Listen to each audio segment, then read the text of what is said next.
Susanto, Ketua Program Studi dari SI Yogyakarta ya. Kemudian Ketua Program Studi Bu Vanesia dari Pengkajian Seni, Bapak Ibu dosen, kemudian mahasiswa kami yang kami terus berusaha untuk melayani. Perkenankan saya Wakil Dekan Bidang PKK untuk mewakili dekan pada sesi pembukaan ini sebab beliau masih dalam acara Disnatalis Susu yang juga berlangsung pada hari ini ya, nanti ada sesi kedua. Jadi saya pun ini sedang di dalam ruangan konjen Malaysia di Medan karena juga mendampingi mahasiswa untuk merayakan kemerdekaan Republik Indonesia sekaligus dari kemerdekaan bangsa Malaysia. Baik, tentunya kita berharap dengan judul yang ini judulnya serius tapi terbalik saya, mohon maaf. Ini judulnya santai tapi serius ini.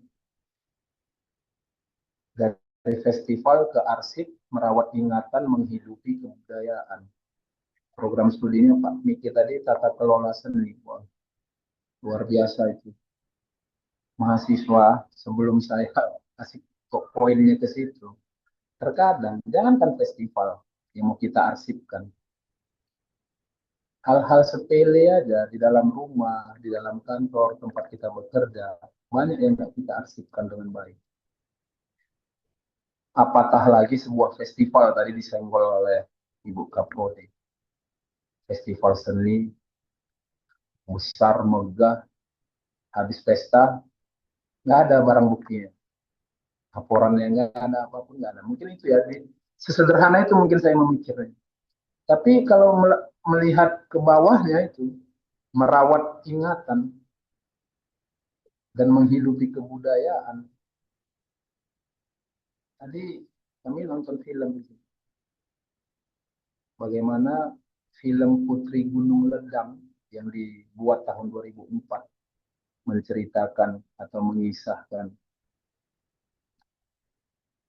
pertarungan dua kekuasaan dari satu budaya yang sama kemudian pecah menjadi dua budaya. Kalau nggak diarsipkan dengan baik, nggak bisa kita reka sampai sekarang bagaimana sebenarnya kejadian. Jadi kalau bangsa kita sendiri nggak bisa menghargai kebudayaan itu, gimana kita mau merawat ingatan dan menghidupi kebudayaan untuk generasi selanjutnya? Saya poinnya di situ. Kalau sudah merawat ingatan, sudah berniat untuk menghidupi kehidupan atau kebudayaan, artinya kan untuk masa depan, bukan untuk masa kini lagi. Koreksi aja jika saya salah, walaupun ini kata sambutan ya. Tapi intinya kan untuk masa depan. Sesuatu yang diarsipkan adalah sesuatu yang sangat berguna. Pasti. Saya saja mengarsipkan foto, dokumen yang ada di handphone saya itu yang berguna. Lebihnya saya taruh di tong sampah. Kenapa berguna? Karena ada keperluan kita di masa yang akan datang. Dalam hal ini jika kebudayaan di tengah geopolitik global yang seperti sekarang kita lihat, saya nggak tahu suatu hari nanti. Sekarang aja kita kalau melihat budaya nenek moyang kita atau apapun bentuknya selama pra kemerdekaan kita pergi ke Belanda permintaan. Tahun ini ya, masih tahun 2026 ke bawah tuh 25, 24. Nanti kalau ke atas 2050 tentang festival budaya musik karo dan sebagainya macamnya, gimana kita lihat itu kalau nggak diarsipkan dengan baik. Terus nenek apa anak bangsa ini yang di masa akan datang, kemudian dia kehilangan arah, serta merta dia merubah esensi dan substansi dari pagelaran seni yang di festival kami tanpa melihat akar budaya dan nilai-nilai filosofis yang dikandung dalam tradisi. Jika itu ya maksudnya. Jadi apapun yang kita bicarakan di dalam forum ini nanti, saya yakin itu adalah untuk memberi kepada mahasiswa atau generasi di masa yang akan datang bahwasanya ingatlah kami, para leluhurmu. Dengan cara itu kau akan hidup. Begitu. Jadi kalau saya mau sampaikan, jangan hanya cerita kedaulatan atau ketahanan pangan, tapi mulailah kita orang ilmu budaya menceritakan bagaimana bisa tahan budaya kita dan bagaimana budaya kita itu berdaulat di tanahnya yang luas ini dan tanahnya yang kaya ini. Jadi bukan hanya kedaulatan pangan, tapi juga kedaulatan budaya.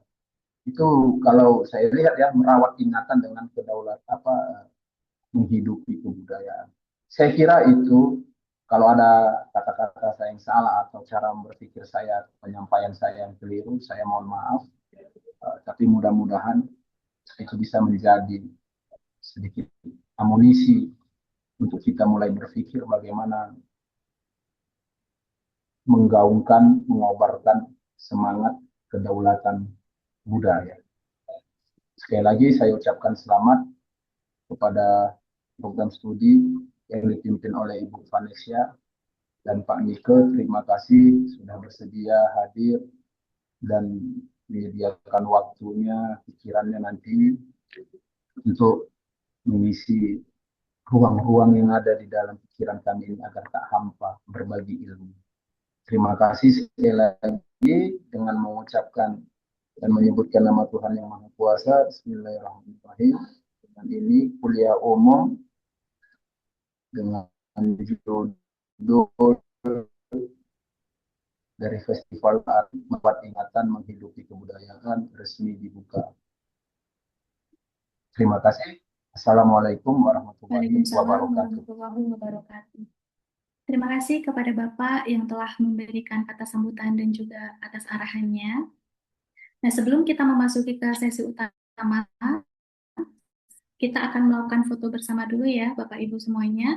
Kami mengundang Bapak Ibu dan seluruh peserta untuk mengaktifkan kamera sejenak agar kita bisa bersentuhan.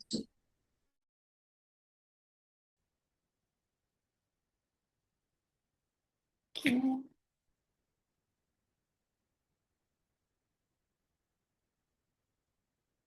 Akan memulai untuk melakukan sesi fotonya ya.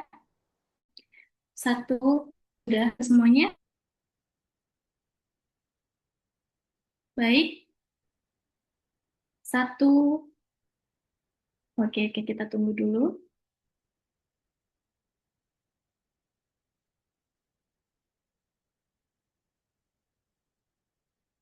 Baik, ini untuk di layar pertama dulu ya. 1, 2, 3. Sekali lagi. 1, 2, 3. Baik, di layar kedua. Oke, 1, 2, 3. Baik, sekali lagi. 1, 2, 3. Baik, terima kasih kepada Bapak Ibu. Silakan, sesi fotonya kita sudah selesai. Mohon memastikan mikrofon tetap dalam kondisi mute selama pemaparan materi utama berlangsung. Nah, selanjutnya kita akan memasuki sesi utama kuliah umum pada siang hari ini. Sesi utama ini akan dipandu oleh moderator, yaitu Novia Angelina Situmeang, SPD, mahasiswa program studi S2 Penciptaan dan Pengkajian Seni. Izinkan saya memperkenalkan secara singkat moderator kita pada siang hari ini.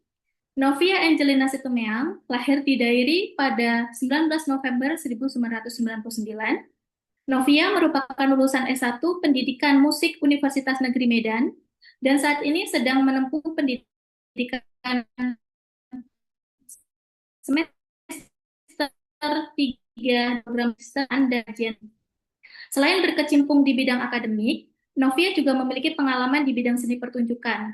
Novia pernah mengikuti ajang pencarian bakat X Factor Indonesia pada tahun 2021 sampai 2022, serta Indonesian Idol Music 12 pada tahun 2023.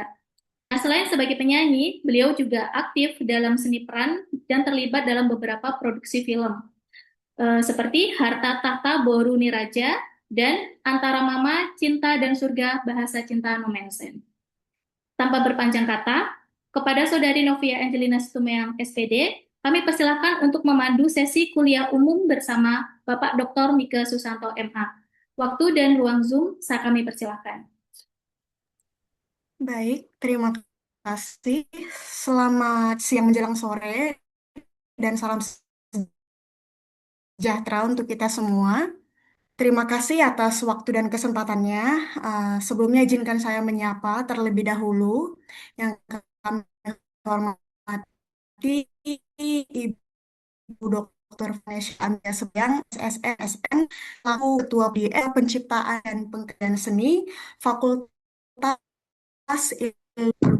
Juga menyapa Bapak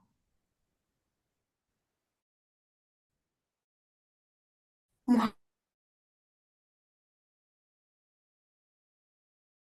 Bapak Dr. Mike Susanto, MA, selaku dosen di Program Studi Tata Kelola Seni Fakultas Seni Rupa, Institut Seni Indonesia atau ISI, Yogyakarta. Juga beserta seluruh Bapak Ibu serta seluruh peserta yang mengikuti kuliah umum pada hari ini.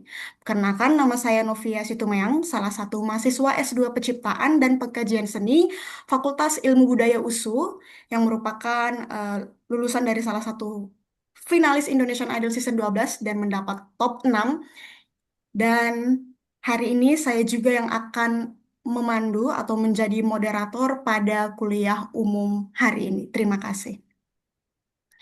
Dan yang kita tunggu-tunggu, marilah kita langsung mendengarkan penjelasan materi seminar kuliah umum pada hari ini yang akan langsung dijabarkan oleh Bapak Dr. Mike Susanto, MA. Waktu dan tempat kami persilahkan. Baik, apakah suara saya didengar dengan baik, Kak Novia? Ya, cukup baik, Pak. Silakan. Sangat baik, Pak. Baik, Assalamualaikum warahmatullahi wabarakatuh. Salam sejahtera untuk kita semua. Om Swastiastu, Namo Buddhaya. Pertama saya ucapkan selamat kepada Prodi S2 Pengkajian dan Penciptaan dan Pengkajian Seni. Jangan dibalik ya. Fakultas Ilmu Budaya USU. Ini ada Pak Dekan kalau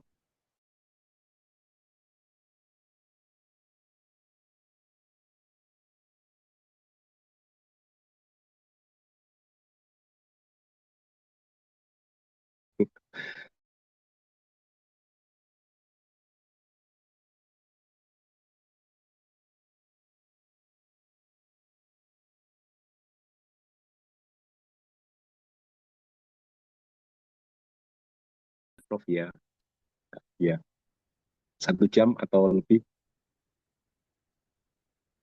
atau 7 menit aja. Bagaimana baiknya menurut Bapak saja? Oke, baik. Lama itu, Pak. Lama itu ya. Oke, ini saya lihat pesertanya ada sekitar 50-an orang. Ada mahasiswa ya, tentu aja mahasiswa dari USU dan sebagian juga dari UGM, mahasiswa saya juga. Dan isi tentu aja ada beberapa, baik mahasiswa maupun sebagian diantaranya ada dosen juga. Senang bisa bertemu teman-teman dan kita bisa mulai membahas berbagai hal yang menjadi fenomena dan juga hal yang sangat krusial tadi ya, kata Bu Vanessa tadi. Jadi memang persoalan kita hari ini nih pada masalah arsip nih. Ya, tadi Pak Wakil Dekan juga mengatakan demikian. Jangankan arsip festival ya, arsip Anda, kita sehari-hari aja kadang-kadang udah lepas ya, lupa gitu. Kemarin ngapain dan apa buktinya gitu, kadang-kadang udah lewat. Bahkan foto aja nggak kadang-kadang ya. Tiap hari kita nggak motret gitu. Padahal gampang, tinggal klik bisa. Oke, Izinkan saya langsung ke materi ya. Saya ingin share screen dulu materi, kemudian kita bisa eh, share screen sebentar. Ya, apakah sudah bisa dilihat? Jelas, Pak. Jelas. Sudah, Pak. Baik, ini materi ini ada sekitar 27 slide, jadi kalau di rata-rata 1 menit ya 30 menitan, tapi nggak mungkin 1 menit, 1 slide. Jadi saya akan memulai bahwa materi hari ini tuh memang lumayan berat, bahkan mungkin juga berat ya, karena ini bukan hanya perkara kayak bagaimana membuat festival atau mengelola festival gitu. Seperti halnya nama jurusan atau prodi kami gitu di baik di S1 maupun S2 ada tata kelola seni gitu ya. Perkaranya memang bukan hanya tata kelola pada aspek-aspek teknis, tetapi juga di luar masalah teknis ada banyak hal yang harus dipelajari, kemudian dilakukan dan kemudian dievaluasi bahkan. Nah, kali ini saya ingin memberikan satu materi yang sifatnya memang agak general gitu, dan kemudian juga terkait terutama proses bagaimana kita mengerti festival sampai pada aspek-aspek detailnya gitu. Oke, judulnya adalah dari festival ke arsip, merawat ingatan, menghidupi kebudayaan. Ini tugas besar buat kita semua, buat adik-adik terutama di masa mendatang, bahwa hari ini apa yang kita kerjakan itu juga akan berpengaruh di masa depan. Nah, ini kita akan masuk ke sana. Mengapa kita perlu menjelaskan atau membeberkan persoalan festival dan arsip terutama? Nah, ini ada beberapa fungsi yang bisa kita cermati lebih lanjut bahwa secara holistik kita bisa membaca bahwa materi ataupun bahasan yang kita diskusikan pada sore ini memiliki manfaat yang luar biasa luas ya.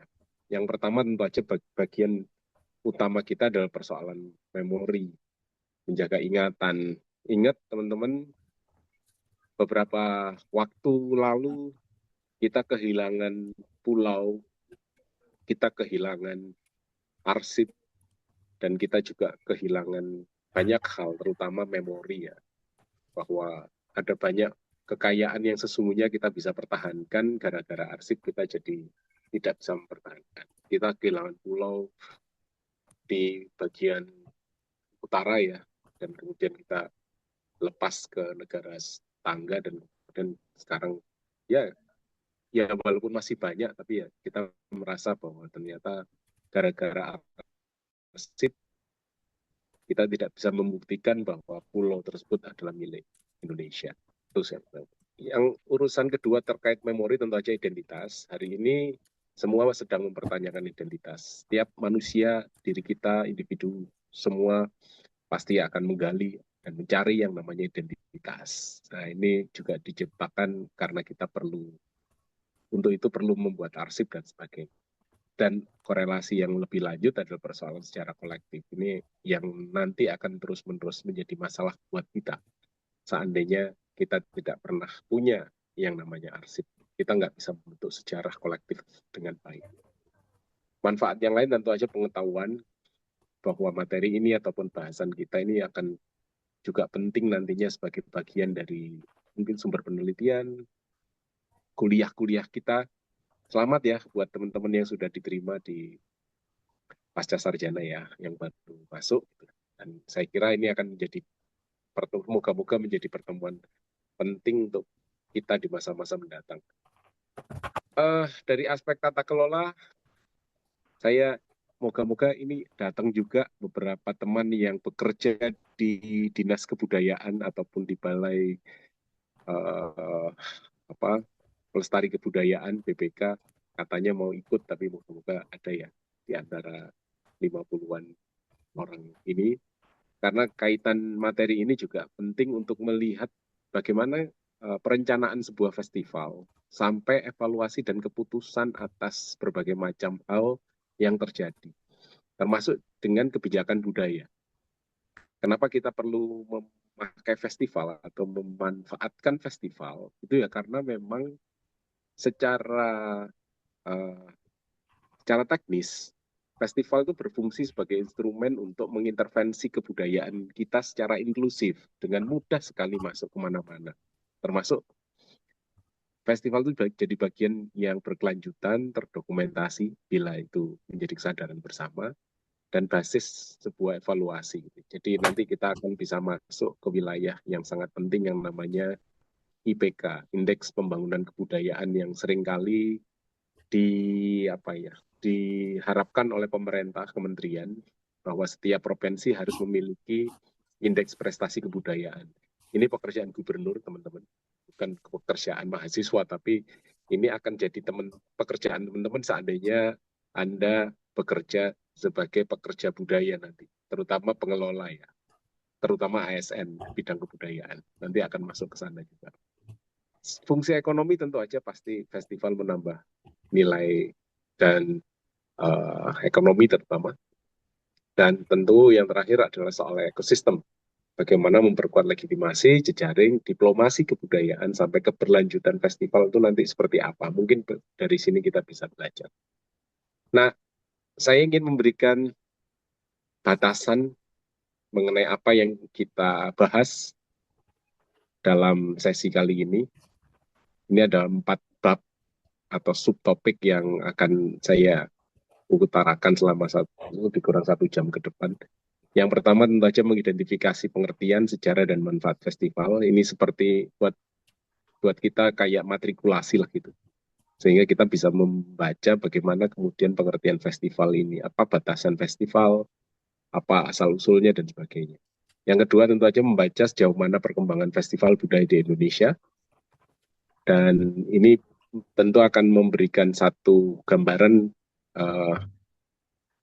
apa yang harus kita lakukan di kemudian hari, di masa-masa mendatang, terkait dengan maraknya festival budaya di Indonesia. Yang ketiga adalah bagaimana mengembangkan festival global secara berkelanjutan. Ini sustainability persoalan festival akan kita bahas juga, meskipun mungkin singkatnya. Yang terakhir yang sangat penting adalah persoalan arsip festival. Kayak apa sih arsip festival? Apa saja yang harus diarsipkan, dan bagaimana kemudian kita melihat hubungan antara kata kunci arsip dan festival ini. Nah, ini penting untuk kita jabarkan. Itu lebih kurang ya. Oke, yang sekarang pertama adalah persoalan identifikasi, pengertian, sejarah, dan manfaat festival.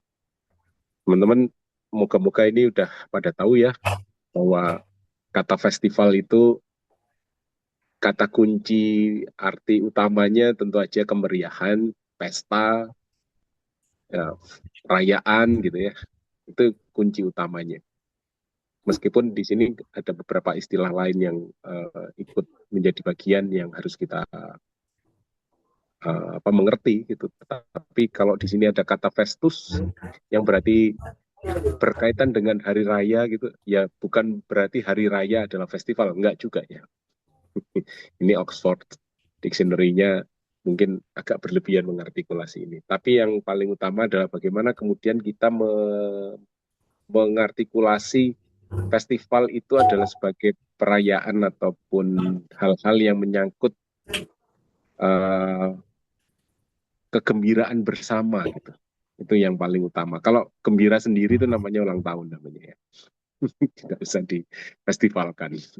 Tapi kalau kita bersama-sama satu komunitas, satu masyarakat, bahkan satu negara atau satu dunia gitu, juga bisa mengartikulasinya sebagai kegiatan itu sebagai festival.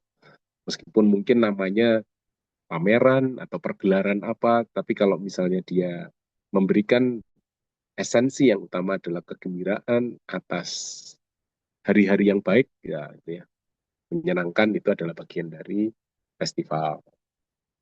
Oke, itu yang pertama. Nah, yang juga penting saya kira adalah persoalan apa yang bisa kita kembangkan di luar urusan pengertian. Bahwa festival itu kan sekarang menjadi fitur penting kota-kota kontemporer. Ya. Jadi kalau teman-teman menyadari ya, sebuah kota itu menjadi dinamis, biasanya itu ada 3 elemen penting sekarang yang kontemporer. Satu, punya tim sepak bola yang masuk liga nasional atau internasional. Kemudian punya festival atau punya museum. Museum yang bagus ya, bukan asal museum. Jadi kalau satu kota punya 3 itu, saya kira itu udah kota yang ramai, kota dinamis, yang nggak habis-habisnya untuk dikunjungi oleh banyak orang dan bahkan mungkin dari luar negeri bahkan sampai ke kota tersebut. Jadi perlu dipahami bahwa festival itu bukan mesti seni bahkan gitu ya, bahkan bisnis, urusan bisnis maupun urusan olahraga juga jadi festival. Poin kedua yang juga penting adalah festival sering dikaitkan dengan pembangunan komunitas sampai pada persoalan komersialisasi wilayah. Jadi kadang-kadang ada sejumlah arena bisnis gitu ya, kecil sih, mungkin kayak toko toko komersial gitu, kemudian dia membuat event namanya apa misalnya Indomaret misalnya atau apa gitu festival gitu, tiba-tiba rame di depan tokonya gitu ya. Nah itu juga bagian dari festival warga yang juga penting untuk kita catat ya di dalam sini. Jadi mari kita mulai membuka pikiran bahwa persoalan festival bukan perkara yang kita sebut sebagai festival budaya, tetapi juga lebih dari itu. Karena itu festival dan festivalisasi itu dapat membantu menerangi berbagai isu, berita, atau mungkin juga gosip di yang relevan dengan studi atau geografi wilayah tertentu. Jadi, oh di Surabaya ada festival ini, di Bali ada Pekan Kebudayaan Bali, ada ini, atau di Jogja ada ini, atau di Medan ada ini, dan sebagainya. Jadi, ini poin pertama. Berikutnya yang juga penting adalah bahwa festival ini dianggap sebagai ekspresi kolektif. Banyak yang memanfaatkan medium festival ini sebagai bagian dari upaya untuk membuka berbagai macam ekspresi, baik dari aspek sejarah, seni, atau interaksi yang mungkin sifatnya lebih luas. Artinya yang paling utama karena sifatnya kolektif, maka penting untuk menimbulkan kesinambungan warga. Jadi ada semacam pertautan kebutuhan antar individu di sebuah wilayah. Nah, di satu sisi, festival ini juga merupakan arena pengetahuan lokal yang diproduksi atau direproduksi terus-menerus, di mana di dalamnya ada sejarah, warisan budaya, maupun struktur sosial yang membedakan satu tempat dengan tempat lain itu direvisi, bahkan ditolak, atau bahkan diciptakan kembali. Jadi dalam satu kasus tertentu, festival itu bisa membuka berbagai macam persoalan-persoalan. Bahkan konflik pun bisa dipadamkan melalui festival. Nah, ini yang kemudian menjadi hal menarik yang oleh Gertz, ya, Clifford Gertz ini, festival itu disebut sebagai teks budaya. Jadi kita melihat perilaku di dalam sebuah wilayah yang dilakukan oleh masyarakat di wilayah tersebut itu sebagai narasi yang kemudian bisa dibangun untuk membentuk citra masyarakat. Nah, itu akan memberikan satu dimensi yang menarik di dalamnya. Nah, bagaimana dengan sejarah festival? Nah, saya memakai ini aja yang paling sederhana. Jadi, saya tidak akan bercerita dari mana asal festival tradisi ya gitu. Ya tentu aja dari masa lampau yang udah tidak terhitung berapa juta tahun yang lalu misalnya, itu juga sudah terjadi. Artinya dalam berbagai berbagai bacaan, teman-teman juga sudah mulai bisa membuka uh, informasi mengenai persoalan sejarah festival ini. Yang jelas, festival tradisi memunculkan orientasi sendiri ya dibanding dengan festival modern. Festival modern dimulai sejak abad ke-19, 1800-an akhir gitu ya, 1800-an tengah dan akhir, itu kemudian memunculkan berbagai model dan metode ataupun jenis-jenis festival yang bisa bersifat budaya urban yang disajikan, kemudian industri atau bisnis, dan festival yang bersifat global. Budaya urban itu artinya apa, teman-teman? Budaya yang ada di posisi tengah-tengah. Dikatakan budaya tinggi enggak, dikatakan budaya rendah juga enggak. Tapi kecenderungan untuk menjadi bagian dari budaya rendah itu besar gitu. Jadi middle middle culture gitu lah. Jadi kalau misalnya budaya urban kan percampuran, dia nggak mau ninggalin yang tradisi gitu, yang klasik gitu, tapi masih unsur-unsur tradisi, unsur-unsur masalahnya banyak. Tradisi tinggi itu kan biasanya dikaitkan dengan tradisi keraton ataupun kerajaan-kerajaan yang punya pengaruh besar di masyarakat pada masanya, sedangkan budaya urban itu masuk ke sana. Nah itu biasanya dia tidak bisa ditampilkan di satu wilayah sakral gitu biasanya, atau yang sangat klasik, maka dia berada di wilayah tersendiri. Di masa berikutnya kita mengenal budaya digital ya hari ini, meskipun kita tidak meninggalkan budaya urban fisik atau industri atau globalisasi secara fisik, tetapi kita juga diwarnai oleh budaya digital, termasuk juga munculnya AI sebagai bagian dari perkembangan sejarah festival. Kayak apa bentuknya nanti kita bahas lebih lanjut ya. Nah, di luar sejarah ini kita juga akan melihat bahwa ternyata festival itu punya orientasi yang bermacam-macam. Saya membaca setidaknya ada 15 ya, kalau dari yang tadi. Kalau sejarah festival tadi dipecah jadi 2 cabang, maka orientasinya itu kemudian pecah lagi lebih banyak lagi. Sampai 15 ini ada tradisi, ada ritual, ini harus dibedakan tetapi kadang-kadang bersatu. Kemudian seni, yang keempat komunitas gitu ya, dari atas ke bawah gitu. Kemudian ada policy gitu ya. Festival yang digerakkan karena policy gitu, karena ada kebijakan baru dari pemerintah misalnya. Nah, itu juga ada. Termasuk juga ada festival yang sifatnya kritis.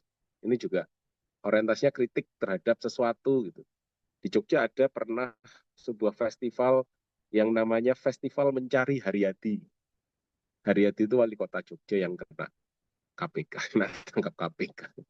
Jadi ketika proses KPK itu berjalan, teman-teman seniman bikin festival namanya Festival Mencari Haryadi. Bentuknya mural dan sebagainya gitu. Jadi peristiwa kritik terhadap situasi kontekstual itu jadi festival. Kemudian ada diplomatik ataupun nation branding driven. Itu juga muncul ketika kita misalnya mengikuti festival-festival yang bersifat di luar negeri ya. Biasanya muncul di sana. Entah World Fair dan sebagainya. Kemudian juga ada teknologi, ini orientasinya adalah menjual ataupun mengabarkan mengenai teknologi terbaru. Kemudian ada juga festival yang diorientasikan itu lebih pada isu sosial, isu apa gitu yang kemudian jadi festival. Gitu. Jadi dia tidak berbasis budaya bahkan gitu. Bisa jadi ke sana. Yang paling banyak tentu saja festival berbasis turisme. Ini muncul di mana-mana dan ini dipakai oleh banyak stakeholder ya untuk ke sana. Di luar itu yang ke-11 ada yang berorientasi pada pasar. Jadi teman-teman kalau ada festival buku, festival komputer, itu jangan marah kalau tiba-tiba displaynya ya kayak pindah lapak. Jadi ya itulah orientasinya market. Tapi juga ada yang sifat marketnya juga keren sih. Nggak cuma sekedar pindah lapak, tapi juga memunculkan market tentang alat musik itu yang kemudian jadi konser gitu. Jadi ada juga yang menggunakan festival sebagai sarana untuk menjual teknologi market bagi industri LCD proyektor gitu dengan membuat festival semacam festival cahaya dan sebagainya, itu juga muncul. Yang ke-12 ini competition atau kompetisi, orientasinya kompetisi, terutama pada festival berjenjang. Di beberapa provinsi mungkin pernah menyelenggarakan. Kalau Jogja itu ada yang sebutannya festival yang berbasis seni budaya, tetapi mulai dari SD, SMP, SMA, sampai profesional. Itu juga muncul ya. Festival menggambar anak, festival menggambar remaja, festival menggambar profesional itu juga muncul. Ini sifatnya kompetisi tetapi juga berbasis jenjang usia. Yang ke-13 itu aja achievement, itu kompetisi ya, kayak di seni rupa itu banyak. Itu ada kompetisi yang dulu ada Philip Morris, kemudian sekarang UOB Art Competition gitu ya, hadiahnya ratusan juta bahkan, dan sebagainya itu muncul di sana. Jadi bisa dilihat sebagai bagian dari orientasi festival. Yang ke-14 environmental, banyak ini yang berbasis alam dan lingkungan. Bahkan ada pertunjukan musik di hutan gitu ya. Atau pameran atau festival seni patung outdoor di sawah gitu juga ada, macam-macam. Yang terakhir ya algoritma ataupun AI ataupun basis karyanya menggunakan digital. NFT, festival, atau video digital dan sebagainya muncul.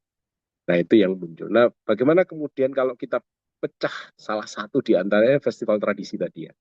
Jadi festival tradisi sendiri itu punya suborientasi yang sangat detail. Jadi kalau mungkin teman-teman kalau belum menyadari ini mungkin yang nganggap sama kali ya antara Nyepi atau Labuan atau Sekaten itu dengan festival Lima Gunung di Magelang misalnya. Padahal beda esensinya sebenarnya. Ya, kemarin ketika festival apa itu yang viral seluruh dunia itu yang di atas perahu itu namanya pasti yang pakai anak-anak nari itu kan juga apakah itu festival tradisi misalnya. Oke, kalau festival tradisi dia masuk suborientasi yang mana nih? Apakah ritual? Bukan misalnya, atau heritage? Ya sedikit gitu. Nah, suborientasi identitas, menandai identitas, ya sedikit. Gitu. Komunitas, ya gitu ya. Jadi macam-macam ternyata di dalamnya. Kecuali yang perahu tadi nggak bisa dimasukkan ke kuliner driven ya. Gitu. Jadi muncul. Termasuk juga munculnya festival jajanan pasar ya. Di beberapa kota di Indonesia muncul ya. Biasanya di kampung-kampung yang banyak pohon tumbuh atau kampung-kampung yang sengaja untuk dibikin festival gitu juga muncul di sana sebagai bagian dari pengembangan suborientasi festival tradisi. Teman-teman pernah mendengar festival Pasar Kangen ya di Jogja, yang sekarang ramai banget. Pasar Kangen itu tiap hari bisa dikunjungi sampai 5.000, 10.000 orang. Seminggu, biasanya cuma seminggu di Jogja itu. Itu isinya jualan makanan sama arsip, jualan material-material masa lalu. Makanya namanya Pasar Kangen. Dan itu makanannya dibuat ulang dengan nama-nama yang seperti yang zaman dahulu dibuat gitu. Itu muncul nilai-nilai regenerasinya muncul, revitalisasinya muncul, kulinerinya pasti, kemudian heritage-nya juga muncul gitu karena yang dijual kadang-kadang juga sangat sangat klasik ya. Ada selain arsip kertas juga ada patung-patung antik dan sebagainya lah gitu sampai saat pernah di display gitu seperti toko tahun 70-an gitu displaynya gitu. Jadi kita merasa kok ini rasanya zaman dulu deja vu gitu rasanya ya masuk Pasar Kangen gitu. Itu kalau ada kesempatan yang belum pernah nonton silahkan nonton itu banyak sekali. Nah ini salah satu suborientasi festival tradisi. Nah bagaimana kemudian festival modern terjadi? Nah ini kalau festival modern ini kan baru terjadi di Eropa, cikal bakalnya ini festival seni urban terutama ya ditelusuri terjadi di abad ke-19 terutama di Festival Beirut ini tahun 1876. Dan kemudian disusul Venice Biennale tahun 1895. Biennale itu peristiwa 2 tahunan, mungkin kalau yang seni rupa sangat dekat dengan istilah ini. Kalau Festival Bayreuth ini musik ya, festival musik. Kemudian Salzburg Festspiele ini lebih ke musik juga Salzburg ini ya. Jadi festival modern di sini kemudian kita bisa baca sebagai bentuk yang berbeda sekali dengan festival tradisional. Sama sekali tidak menyangkut urusan ketuhanan, spiritualitas, atau tradisi yang harus terus-menerus diturunkan. Enggak. Ini benar-benar lahir dari seni baru, urban, ataupun massal yang sifatnya bisa dibuka karena masalah-masalah masa kini gitu ya. Secara khusus saya memakai contoh misalnya festival Venice Biennale ini misalnya. Jadi festival Venice Biennale ini diorganisasi oleh La Biennale atau Biennale gitu, Yayasan Biennale lah gitu ceritanya kalau di sini. Itu sejak abad ke-19 ya, lahir. Nah, festival ini sangat penting bagi Venice karena ini terkait dengan efek dari perang pada masa sebelumnya, sehingga dia membutuhkan cara untuk mengumpulkan orang-orang, membuka kemungkinan baru di masa depan dan sebagainya. Termasuk mengonsolidasikan identitas kewargaan mereka dengan berbagai macam cara, salah satunya lewat festival. Nah, akhirnya La Biennale di Venesia ini menjadi institusi pelopor yang menciptakan cetak biru festival budaya modern berskala internasional di dunia. Sejak 1895 lah Biennale Seni Rupa Venesia dimulai dan akhirnya diadopsi sampai sekarang dengan munculnya fenomena biennalization, biennalisasi, persebaran festival seni global ke belahan dunia yang lain. Sampai hari ini Biennale di mana-mana terjadi, lah itu asalnya dari sini. Secara kronologis dimulai dari seni rupa, kemudian musik di tahun 1930, Biennale film Venesia ya yang kemarin sempat ramai ya gara-gara kementerian melakukan sedikit party menggunakan uang pajak itu muncul di tahun 1932 sampai akhirnya muncul yang festival karnaval modern ya yang sekarang mungkin bau-baunya kayak Jember Fashion Carnival gitu lah atau Banyuwangi Ethnic Carnival gitu karena di contoh Jogja Carnival nah itulah macam itu muncul di semua kota di kota-kota besar di Indonesia ini dimunculkan dari sana bahkan di Venesia itu rayaannya bukan di jalan tapi di sungai karena mereka lebih akrab dan dekat dengan sungai seperti itu teman-teman. Nah ini contoh kalau misalnya mau mendekati beberapa hal yang penting sebelum kita masuk ke wilayah strategi teknisnya. Jadi 15 orientasi tadi kalau dijabarkan contohnya, kemudian bagaimana orientasi dominannya itu bisa dibaca di sini. Ya, ini tradition driven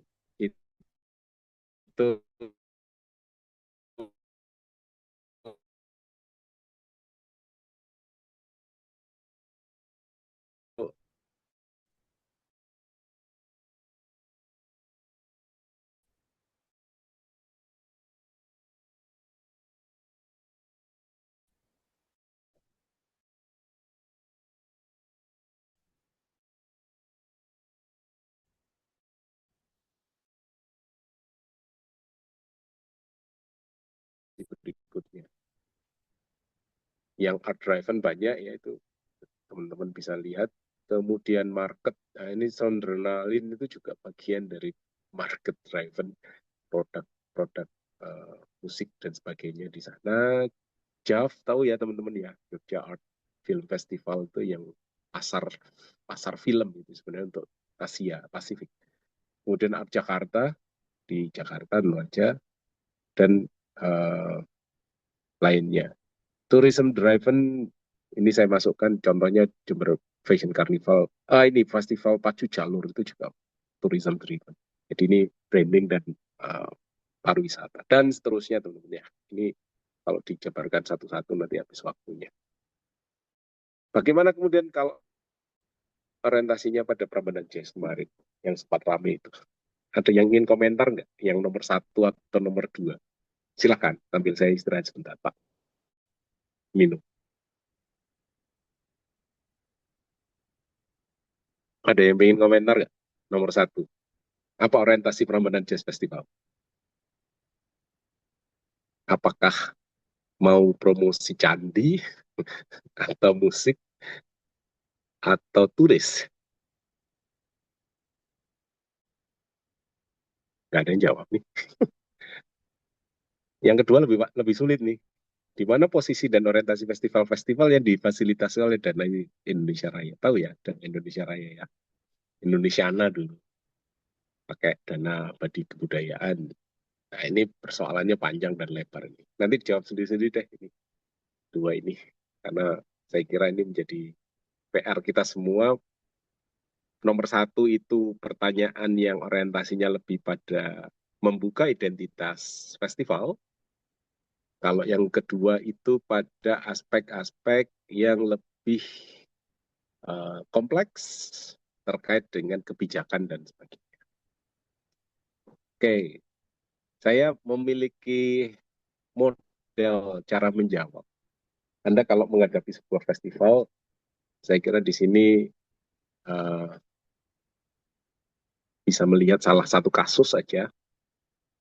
Ini orientasi sekaten itu ternyata banyak. Meskipun ini dilandasi oleh orientasinya ritual, tetapi ternyata di balik itu semua memunculkan berbagai macam orientasi.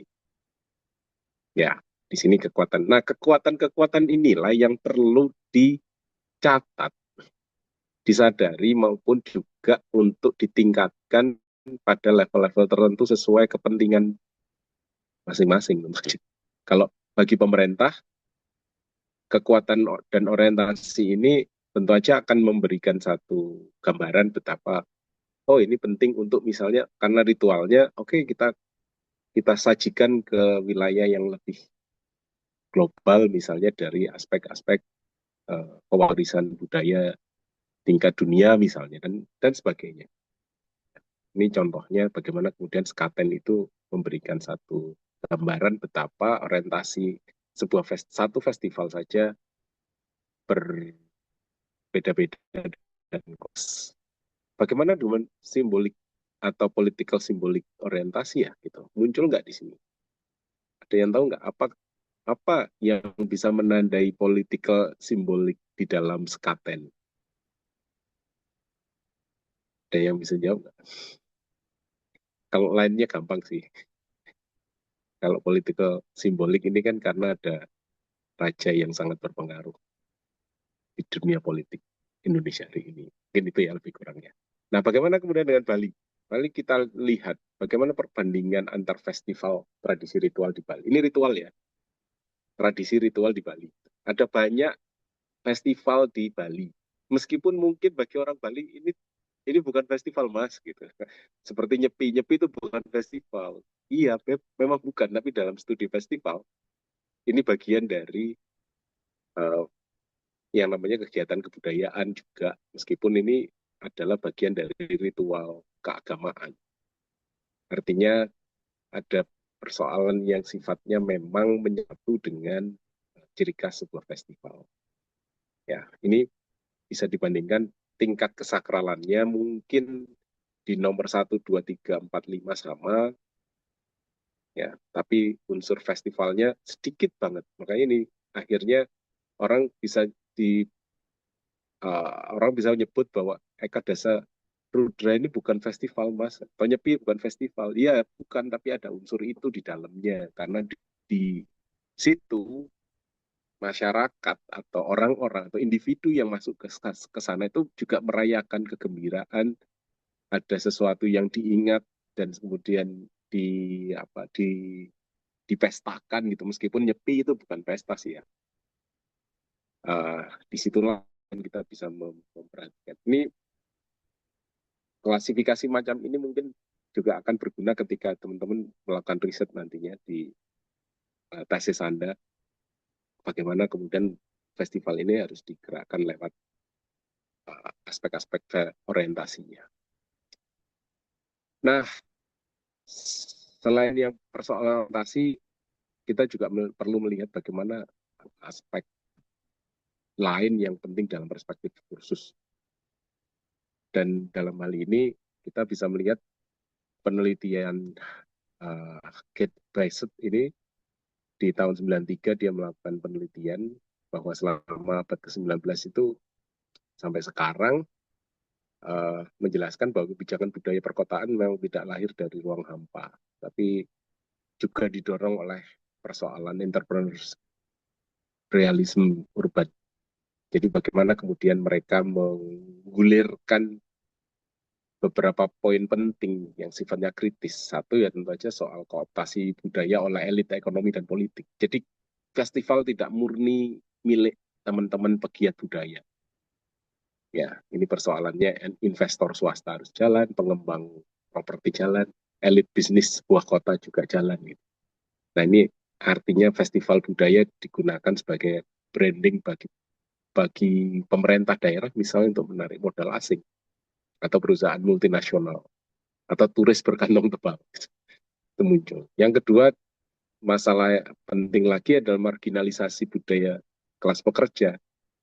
Jadi ini melihat festival budaya dirancang, jenis kesenian ditempelkan seringkali dipilih untuk menyesuaikan selera kaum elit dan kelas menengah baru. Akibatnya budaya asli lokal, ekspresi seni komunitas, akar rumput, atau budaya kelas pekerja cenderung disingkirkan atau dianggap tidak menjual. Bukan tidak ada, tapi tidak menjual. Ini yang juga penting. Yang ketiga adalah ketimpangan akses dan manfaat.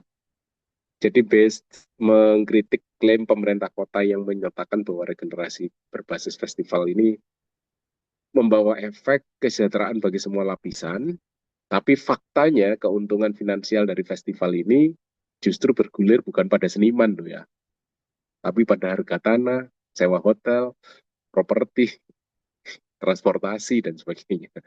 Pada sisi lain, warga lokal justru menghadapi risiko penggusuran ataupun kemacetan dan sebagainya. Itu munculnya. Dan melonjaknya biaya hidup bahkan. Kalau teman-teman bayangin kemarin jadi tuan rumah Piala Dunia itu di Jogja, wah penuh. Jogja macet total. Atau di Medan jadi tuan rumah Piala Dunia gitu. Nggak tahu lah gimana nanti. Nasib kita sebagai penduduk lokal. Itu ya. Nah, dikaitkan dengan aspek-aspek yang lain yang saya kira juga penting adalah bagaimana kemudian kita mempelajari satu studi yang namanya festival studies, studi festival. Jadi ini ilmu baru sebenarnya teman-teman yang berkembang terutama di bidang antropologi, seni dan sosiologi ya. Festival studies ini. Namun kemudian beririsan juga dengan studi event atau event studies, kemudian tourism, cultural studies, tata kelola juga, tata kelola seni, arts management, sejarah, kajian media, politik, ekonomi kreatif, dan studi perkotaan, tata kota. Ada beberapa prodi tata kota ya di Indonesia. Nah, festival studies ini setidaknya ada 3 rumpun di dalamnya yang dipelajari. Yang pertama tentu saja peran atau makna sekaligus dampak festival di masyarakat. Kemudian yang kedua festival tourism atau turis destinasi festival, bagaimana cara membuat dan sebagainya. Nanti di poin ketiga di festival management. Nah, batas ilmu studi festival ini sebenarnya sangat luas dan masih terus dinegosiasikan. Bahkan literatur mutakhir itu menekankan perlunya pendekatan interdisipliner. Makanya kita di sini itu juga menjadi bagian nanti di masa-masa mendatang untuk membahas bahwa di setiap provinsi atau di setiap tempat selalu ada festival dan itu bisa dikaitkan dengan berbagai kebutuhan dan tujuan, terutama yang ada di panah ini ya. Dari mulai yang sifatnya kultural, masyarakat, ekonomi, politik, ruang, media, diplomasi, memori, dan sampai knowledge. Ya, puncaknya di knowledge nih, di paling berat dan paling kompleks itu di knowledge-nya. Nanti bagaimana kemudian policy, kebijakan itu muncul, kemudian pengajaran muncul, teori muncul, riset-riset banyak sekali dan menghasilkan literasi yang berkualitas tentang sebuah daerah itu karena festival. Itu gunanya kenapa kita perlu mempelajari festival studies ini. Di luar itu ya tentu saja muncul manajemen festival ya, terutama festival tradisi ya. Kalau saya cermati, kalau teman-teman atau kita semua di sini paling akrab kan dengan festival tradisi terutama. Ini ditandai dengan 3 hal ya biasanya. Ada upacara terutama yang sakral-sakral, yang sifatnya orientasinya sakral. Ada makan-makan gitu ya, kebutuhan duniawi, dan ada karnaval atau pameran atau pertunjukan itu sebagai unjuk prestasi diri atau demonstrasi prestasi dan sebagainya. Ini perlu dikaitkan dengan apa model orientasi festival yang kita buat atau yang kita teliti itu akhirnya menunjuk pada pola manajemen yang berbeda di dalamnya.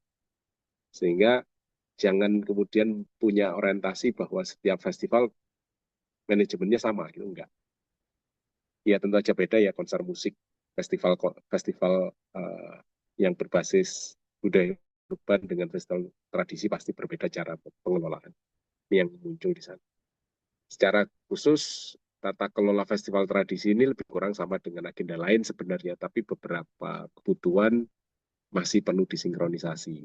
Jadi ketika festival itu berdiri atau dibuat, diciptakan, setidaknya 4 hal di kanan kiri atas bawah ini juga ikut dipikirkan.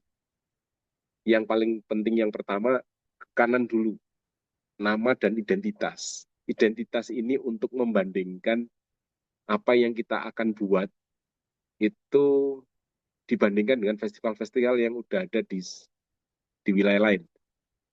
Ya, terutama nanti berujung pada nama festival yang harus singkat, harus mudah diingat, ya, dan bermakna tentu aja.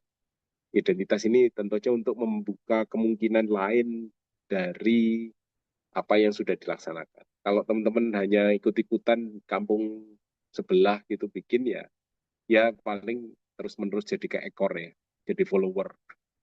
Tapi tidak menjadi produsen wacana atau produsen festival yang kualitas. Ya, itu. Identitas ketemu, kita beda, kita punya visi ini, kita punya misi yang seperti ini, berbeda dengan kampung sebelah dan seperti ini. Dan tentu saja pemberdayaan kemudian skala nasional, lokal, ataupun global, itu juga penting untuk dibaca. Jaringan peserta, jangan lupa, ini penting untuk melibatkan seluruh stakeholder, kemampuan pengelolanya. Ini saya kira untuk mengingatkan saja kepada teman. Nah, yang kedua, bab 2 ini kita masuk ke wilayah sejauh mana festival budaya di Indonesia telah dilakukan ya. Seperti apa teman-teman? Anda bisa bayangkan ya, kalau saya miliki di Jogja saja ya, di Jogja saja ada 370 festival setiap tahun. Anda bisa bayangkan, kami di Jogja itu ngelihat setiap hari festival itu, kalau mau ya. Tapi nggak kerja. Cuman jadi pengamat, gitu. Konsumen festival gitu. Ya, mulai dari festival tradisi sampai budaya urban. Ya. Artinya di sini kalau satu provinsi aja segitu, anggap aja paling banyak di Jogja dan Bali misalnya, ya bisa dihitung sendiri, bisa jadi sampai 1.000 sampai 2.000 festival terjadi di Indonesia. Bagaimana tugas teman-teman di kementerian ya, ngelolanya gimana ya, itu jadi penting. Artinya di sini festival budaya di Indonesia itu sudah multi orientasi sebenarnya, tapi belum selalu multi sumber daya. Banyak penyelenggara yang mengelola festival tuh kayak kayak apa ya, kayak event ya besok lanjut, tapi nggak sebagai bagian dari ekosistem budaya gitu. Yang tujuan atau indikator dampak sampai strategi pembiayaannya itu berkesinambungan. Jadi setiap kali selesai ya sudah habis duitnya atau ngutang gitu kadang-kadang. Besok kita cari lagi lah gitu. Enggak. Jadi ini perlu modus baru tentang diversifikasi pendanaan. Ya, yang kedua itu. Artinya sebenarnya kita itu punya sumber dana sebenarnya. Ekosistem pendanaan itu relatif beragam di Indonesia. APBN lewat kementerian yang namanya dana abadi kebudayaan itu yang kemudian melahirkan dana Indonesia atau Indonesia Raya sekarang. Kemudian APBD, kalau di Jogja khususnya adalah dana istimewa, dana keistimewaan DIY. Teman-teman tahu ya, di DIY di Jogja itu meski ada dana keistimewaan itu juga tidak kemudian semua orang dapat gitu. Ya tentu aja dengan klasifikasi, kurasi, dan sebagainya. Termasuk juga efek ketika dana istimewa itu muncul, ya tentu aja ada juga dana dampak negatifnya. Kadang-kadang ada sejumlah seniman hanya mau berkarya atau memproduksi festival kalau diberi dana gitu. Kalau nggak beri dana ya enggak. Gitu. Artinya sebenarnya ini problem kesinambungan lagi ya. Itu muncul. Belum lagi sponsor BUMN, swasta, atau dari tiketing, merchandise, atau crowdfunding, dan kerjasama internasional itu adalah diversifikasi pendanaan yang bisa kita lihat. Nah, akibatnya festival sulit membangun financial sustainability. Ini yang penting sekali untuk kita cermati. Seringkali kebergantungan terhadap pemerintah atau dana dari pemerintah itu menjadi andalan utama. Gitu. Nah, ini yang saya kira poin kedua penting untuk kita cermati. Padahal sebenarnya persoalan dana ini bukan persoalan yang utama sebenarnya. Meskipun kita tahu nggak punya duit, pastilah nggak punya duit dari mulai. Biasanya yang punya modal besar, dia tidak bersifat, apa sifatnya, tidak bersifat publiknya terlalu kuat gitu, besar gitu. Pasti ada ada bagian-bagian tertentu yang digolongkan sebagai industri tertentu gitu. Nah, perlu pergeseran orientasi dana festival ya.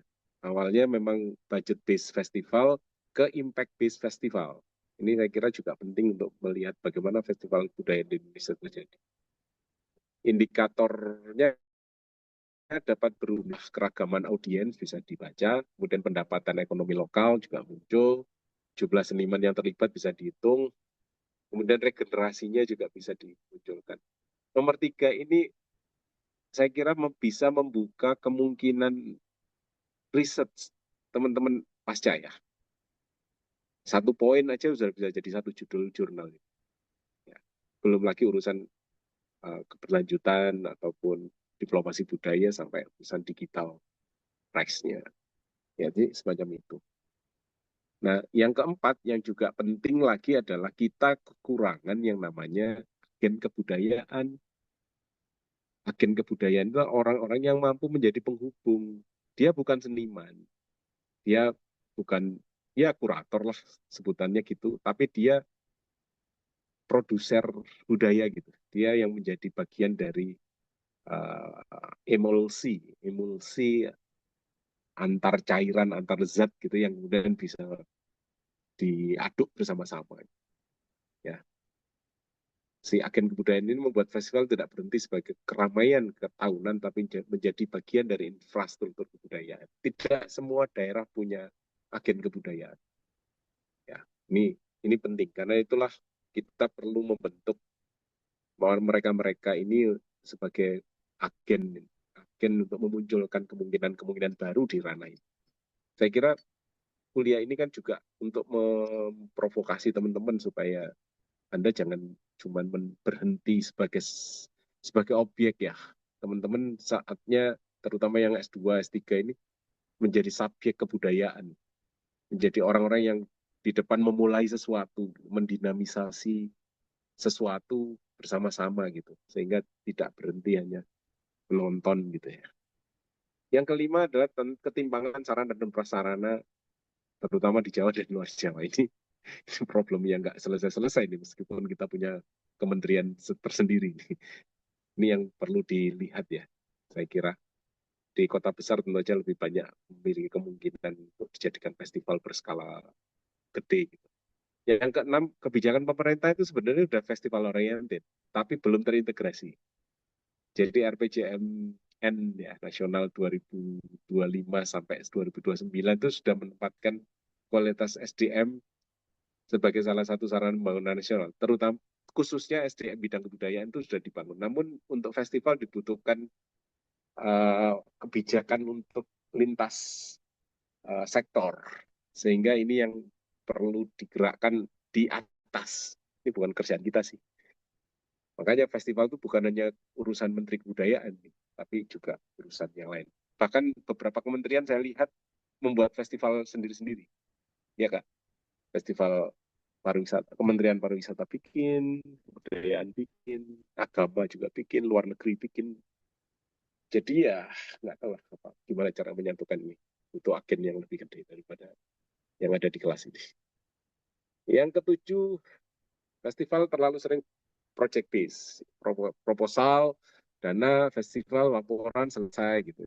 Tahun berikutnya sama gitu. Akibatnya tidak ada yang namanya memori institusional atau database, arsip, atau manajemen pengetahuan dan sebagainya yang harus dihasilkan sebagai bagian dari pembentukan kapital baru di masa depan. Kapital itu banyak, sosial kapital, cultural capital, knowledge capital, ya, sampai jaringan dan simbolik capital gitu. Jadi ini yang jadi problem kita ya. Jadi kalau teman-teman sering, saya yakin di sini beberapa pernah bikin festival ya. Tapi kalau kita hanya memperhatikan satu festival mungkin ya efek kegembiraannya terasa. Tapi kalau udah ngerasain se-Indonesia gini baru kerasa. Kita masih bergerak sendiri-sendiri nih. Ya apakah perlu bersatu? Ya enggak juga mungkin. Perlu begini terus kah? Gitu. Nah ini yang harus kita obrolkan nanti. Yang kedelapan, evaluasi festival masih lebih besar administratif. Terutama untuk pemberi dana. Ya, dan itu sifatnya biasanya kuantitatif. Berapa jumlah pengunjung? Tanda tangannya lengkap enggak? Sementara yang kualitatif enggak pernah terdengar. Apa yang terjadi setelah event ataupun festival diselenggarakan yang bisa dilaporkan ke publik? Hampir sulit menemukan annual report atas event tahunan di Indonesia. Ya, bahkan saya lihat Galeri Nasional Indonesia enggak ada, Museum Nasional Indonesia annual reportnya juga enggak semuanya bisa mengakses. Gitu-gitu. Sarana publik belum muncul di sana. Yang kesembilan adalah festival juga menghadapi resiko festivalisasi, teman-teman. Segala hal menjadi komoditas. Nah, di sini muncul pertanyaan. Ini festivalisasi memperkuat tradisi, dan pada titik mana ya justru mengubah dan menggerus makna tradisi. Nah, ini yang kita harus cermati betul. Ini mungkin tugas khusus teman-teman yang di prodi antropologi kali ya, atau sosiologi yang bisa menjawab semacam. Ini akan menjadi penelitian lebih lanjut di masa depan. Yang ke-10 ya tentu saja digitalisasi menjadi tantangan sekaligus juga peluang baru. Ini festival sekecil apapun ketika Anda expose di media sosial bisa menjadi besar, tergantung kemampuan pengelolaan digital dan AI yang kita manfaatkan. Ini akan jadi hal penting di masa depan. Yang 11 tentu saja persoalan arsipnya. Dokumentasi dan arsip festival masih sangat lemah. Banyak festival menghasilkan ribuan foto, video, katalog, poster, rilis, dan sebagainya. Tetapi setelah festival selesai, arsipnya hilang atau tercecer. Padahal festival sendiri bisa menjadi living archive. Ya, ini yang ideal yang kita inginkan nanti masa mendatang, terutama di bab berikutnya. Bab 3 yang juga penting adalah soal sustainability festival.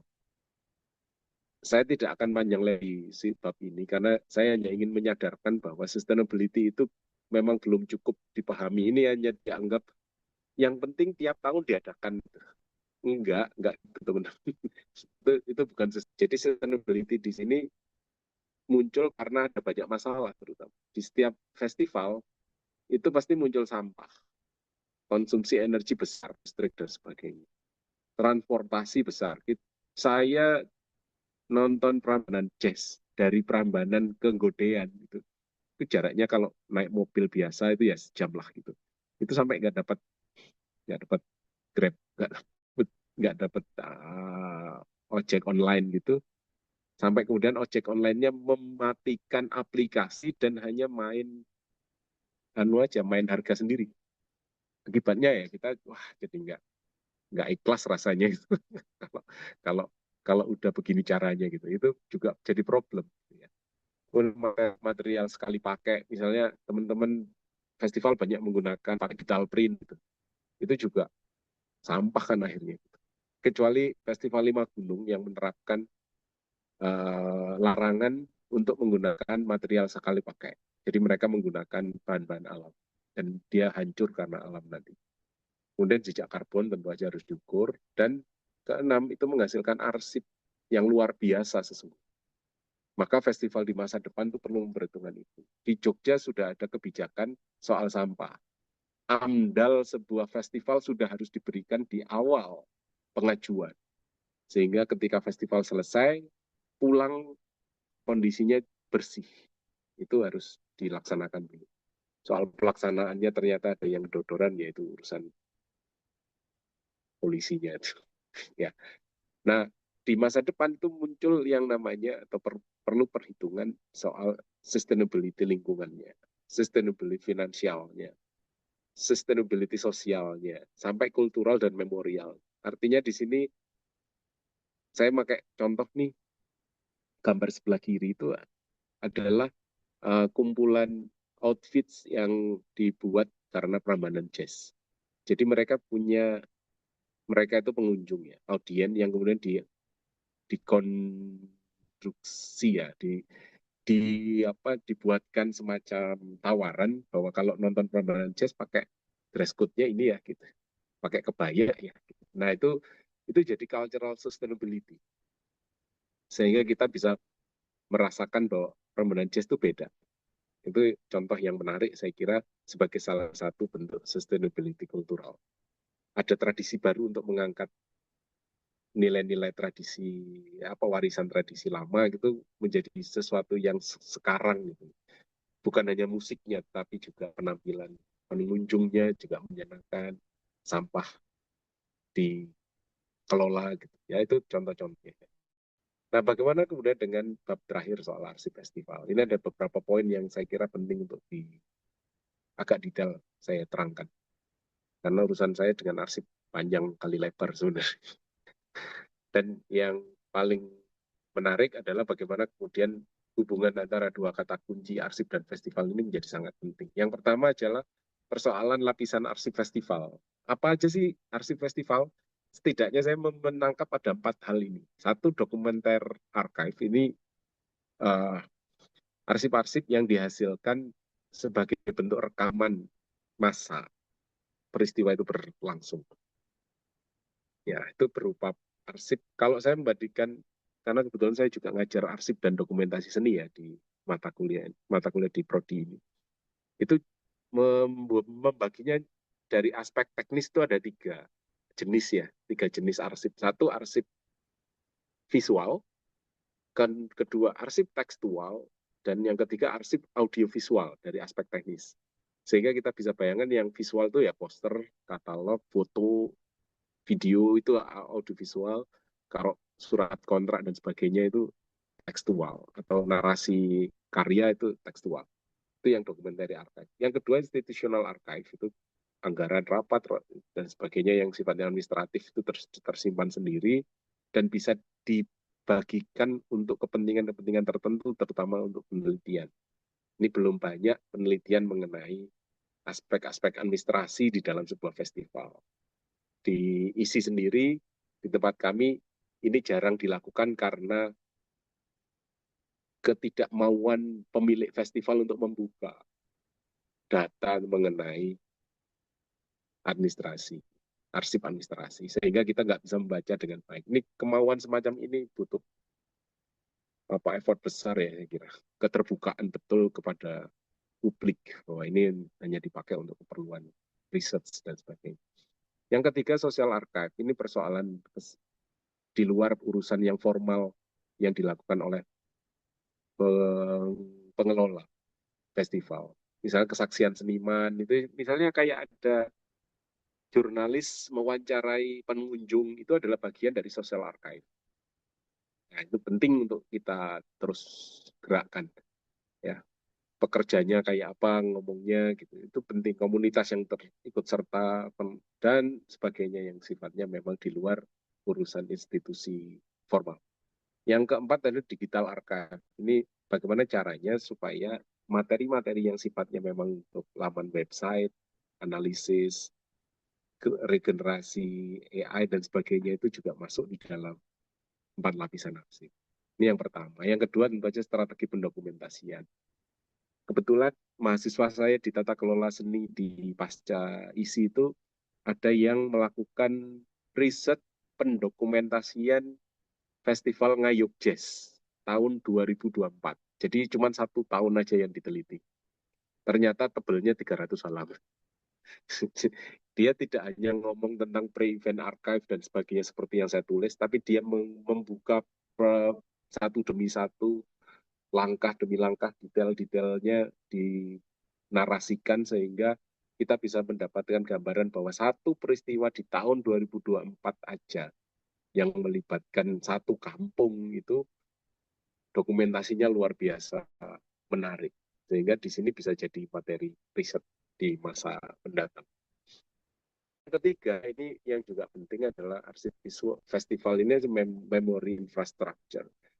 Jadi, mari kita simpan bareng-bareng deh. Gitu. Kalau misalnya teman-teman pengelolanya itu hanya mampu menyimpan yang sifatnya administratif, ya kita semualah yang menyimpan arsip-arsip itu. Ada yang masih nyimpan tiket yang dipasang di gelang kita nggak, di tangan kita itu, tiket festival. Saya salah satu kolektornya. Jadi di rumah sekarang terkumpul ratusan atau mungkin seribuan tiket dari festival ke festival itu. Nah, ini bisa membaca bagaimana sejarah festival itu bisa kita tulis ya, secara audiens, secara sponsor, secara konflik, secara kebijakan sampai sejarah jaringan internasional bisa jadikan tema riset berikut. Yang keempat ini penting, teman-teman, bagaimana menghubungkan arsip dan kekuasaan atau politik kita di negara ini ya, negara terutama politik negara.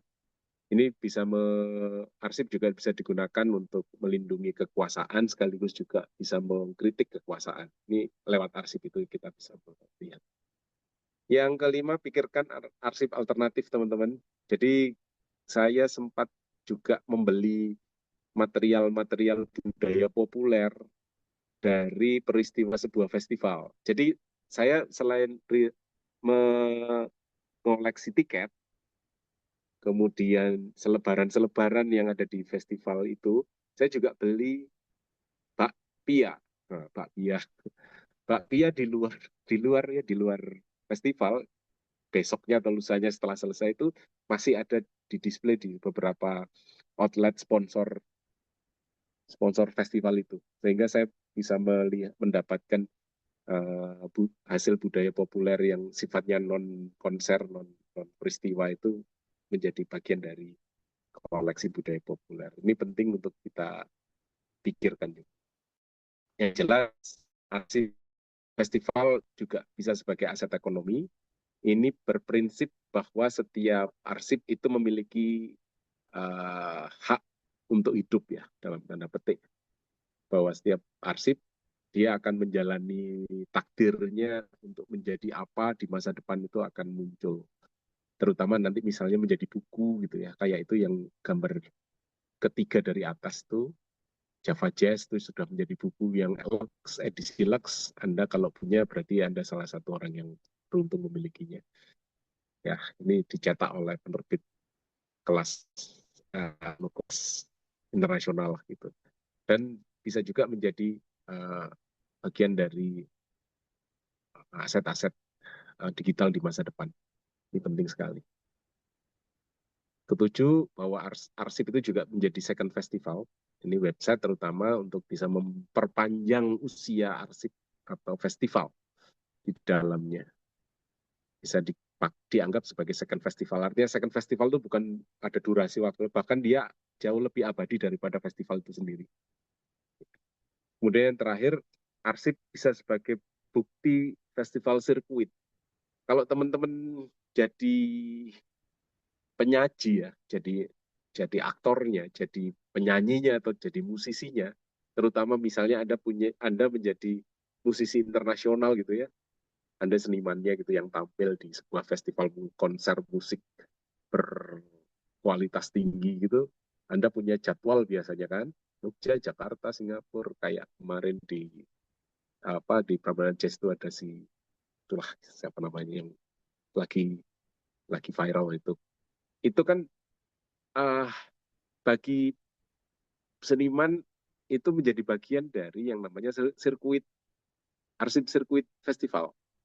Sehingga di sini kita bisa melihat bagaimana kemudian jaringan seniman, si penampilnya ini, kemudian bisa menjadi bagian dari jaringan industri budaya global. Ini kalau dikumpulkan bisa jadi sebuah museum.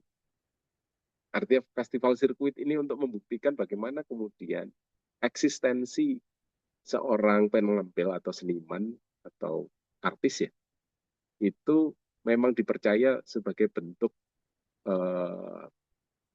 reputasi yang diraih gitu. Nah, karena itulah festival yang tidak dokumentasikan atau tidak dievaluasi sulit dibuktikan kontribusinya terhadap pembangunan kebudayaan. Karena itu saya kira salah satu kunci kalau festival itu dianggap berhasil, salah satunya ya dari arsip. Terakhir, soal ini, teman-teman, Anda tahu semua ya, saya kira saya nggak akan cerita banyak ini. Bahkan mungkin juga sudah dengar bahwa Swiftologi itu muncul dari salah satu universitas penting, dan kemudian apa yang dilakukan oleh Taylor Swift ini juga menjadi bagian yang luar biasa bagi studi festival. Ada yang mengatakan tur musik itu bukan festival. Ya memang mungkin secara konvensional bukan. Tetapi ketika ia dijelaskan dengan menggunakan teori festival, ia masuk akal menjadi bagian dari festival. Bahwa hari ini pengertian festival bukan lagi harus berkala gitu, atau berlanjut terus menerus, tidak. Artinya di sini konser musik itu yang sifatnya sekali aja ataupun berlangsungnya tidak berkala, itu saya kira juga bisa masuk. Karena di dalamnya itu kita bisa membahas berbagai macam hal yang dianggap di dalam studi festival itu bagian dari ilmu itu sendiri.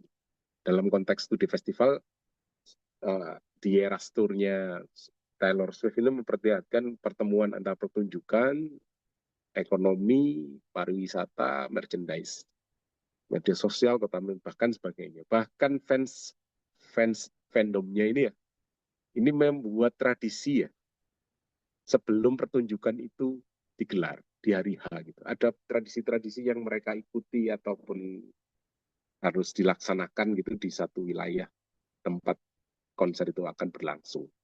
Sehingga kalau kita membaca ini, akhirnya bisa melihat bagaimana kemudian satu seniman yang namanya Taylor Swift ini atau artis ini bisa menghasilkan manfaat yang luar biasa bagi semua orang, bahkan negara ya, di mana dia tampil. Yang jauh lebih penting bagi kita adalah bagaimana kemudian festival itu melahirkan yang namanya fenomena budaya, kemudian menjadi objek akademik yang kita pelajari, akhirnya memunculkan produksi pengetahuan, dan akhirnya bisa menjadi policy atau kebijakan pemerintah. Nah, hari ini kita bisa membaca bukunya Taylor Swift, belasan bahkan ya muncul di sini. Belasan buku Taylor Swift itu hadir hanya untuk menceritakan satu seniman, satu artis dengan beragam pendekatan. Saya kira kan kita punya peluang untuk itu ya. Kita punya ribuan festival di negeri ini, tapi nggak ada buku mengenai festival. Itu saya kira penutupnya. Terima kasih. Saya kembali. Baik, kami ucapkan terima kasih banyak kepada Bapak Mika Ya, yang sudah menjabarkan materi kepada kita semua pada mata kuliah umum di sore hari ini, dan banyak sekali topik-topik menarik, juga ilmu-ilmu yang baru kita ketahui melalui mata kuliah umum pada hari ini. Dan sekali lagi kami ucapkan terima kasih banyak. Dan sekarang kita masuk ke sesi tanya jawab. Untuk itu kami membuka sesi tanya jawab untuk seluruh peserta kuliah umum pada hari ini. Kami persilahkan jika ada peserta yang ingin bertanya. jangan hanya bertanya ya, beri tanggapan juga boleh ya. Maaf ya. Baik, Pak. Baik, Silakan. Bapak Ibu atau seluruh peserta, ada yang ingin bertanya pada Bapak Mika? Mungkin dari saya sekali ya Pak Bike ya, sambil menunggu teman-teman dari peserta kuliah umum ini memanaskan apanya idenya begitu ya Pak. Mungkin dari saya satu pertanyaan, seperti ada satu festival yang kita ketahui di em, Thailand ya Pak ya, Festival Songkran. Nah itu kan sangat-sangat legit sekali, sangat-sangat besar sekali itu beritanya. Dan bahkan turis itu datang ke sana awalnya hanya untuk menikmati festivalnya dulu, baru belajar budayanya begitu Pak. Nah itu kan salah satu ide yang sangat luar biasa untuk kita jadikan satu contoh, karena seperti biasa kalau di Indonesia kan kita project based ya Pak. Tadi Bapak juga ada jelaskan kita lebih banyak ke project based atau lebih banyak ke politik based begitu kalau buat festival. Nah, kira-kira bagaimana tanggapan Bapak ketika di negara tetangga itu ada satu festival, modal satu festival tapi bisa dampaknya mass sekali begitu Pak? Hmm, hmm, hmm. Ya, saya saya membaca Festival Songkran ini eh, unik ya. Persoalan yang paling penting adalah bagaimana kemudian Festival Songkran Thailand ini sejenis festival tradisional gitu, tradisi gitu yang bahkan diakui sebagai warisan budaya UNESCO ya. Benar ya? Gitu ya, lebih kurang. Nah, ini kalau dipersepsikan sebagai sebuah apa ya? Tindakan apakah festival ini menjadi keharusan atau tidak, itu juga problematik, Bu Venis.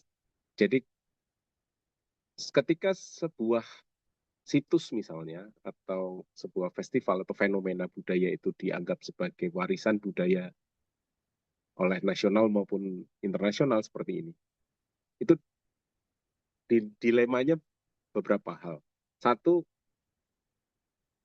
kalau dia tidak dilaksanakan atau tidak disosialisasikan, maka sertifikat penghargaan dicabut.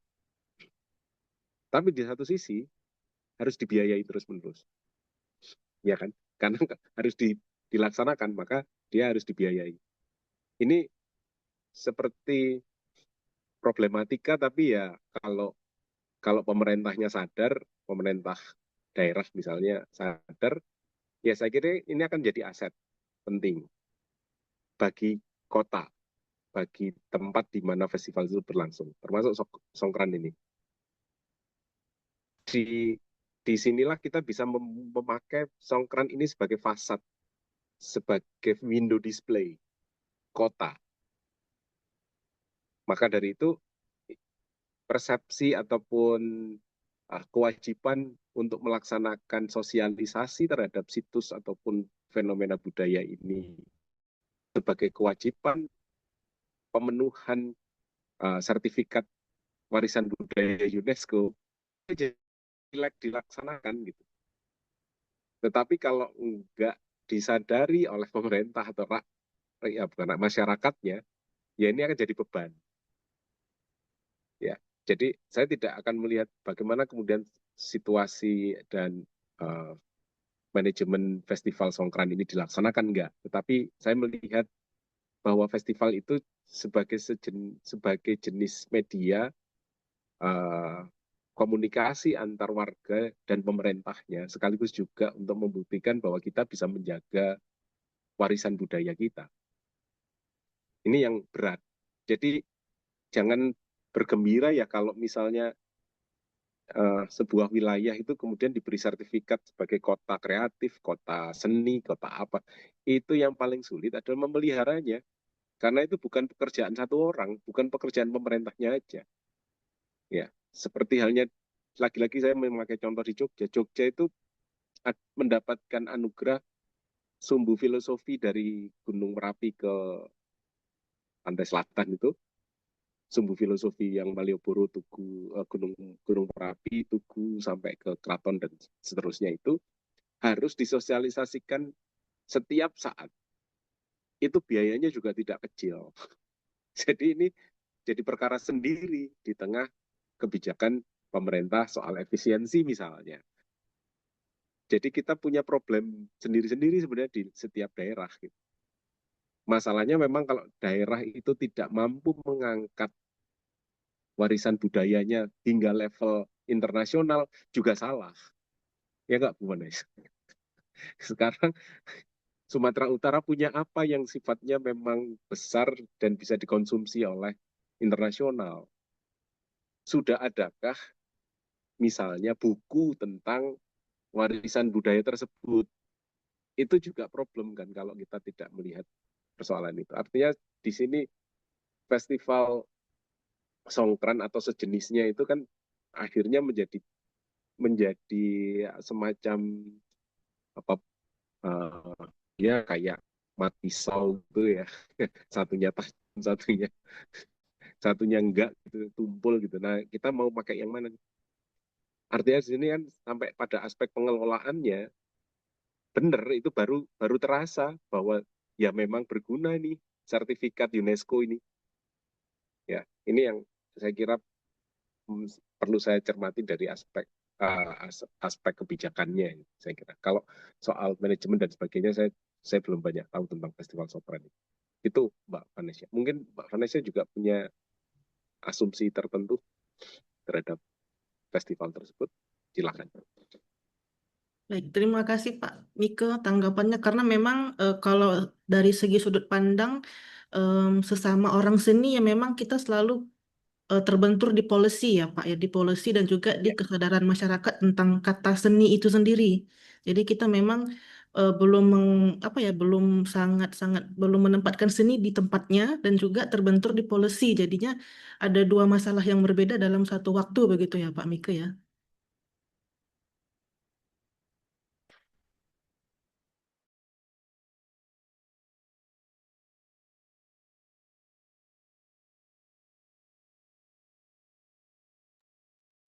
saya nge-brace. Ya, Oke. saya kalau soal kreativitas untuk membuat acara itu dengan berbagai macam model, saya yakin teman-teman semua bisa deh. Nggak usah nggak usah digurui. Teman-teman tinggal ngeklik festival apa gitu, isinya side eventnya apa aja itu udah pandai, cerdas, kuat dan hebat lah. Gitu. Tapi kalau udah kebentur dengan persoalan administrasi, kebijakan dan problem masyarakat di sekitarnya, itu baru masalah sesungguhnya. Kita di dunia seni sih saya kira kreatif lah untuk itu.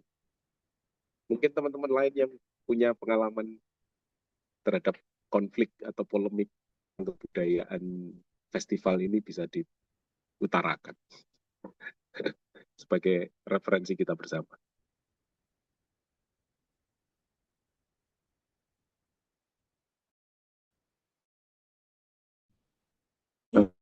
Nah, Untuk Ibu ada yang ingin mungkin memberikan tambahan?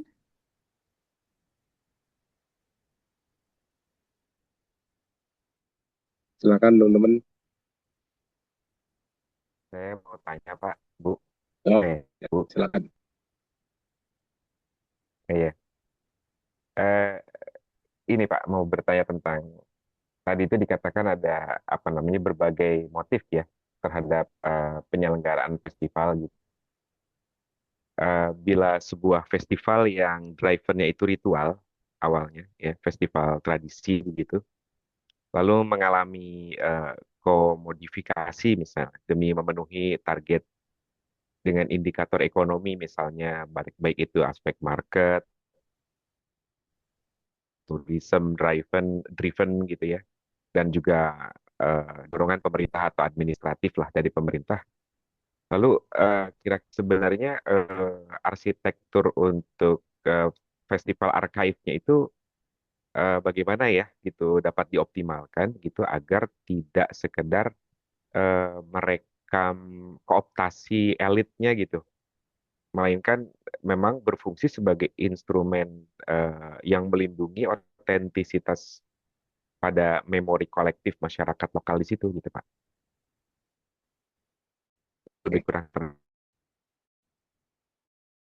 Oke, ini pertanyaan yang cukup berat ini karena kaitannya satu Terima eh, kasih. sebuah ar- sebuah festival festival tradisi yang ya secara teknis penyelenggaraannya itu terus kan modelnya beda dengan festival urban yang penampilnya mungkin beda gitu, performernya juga beda.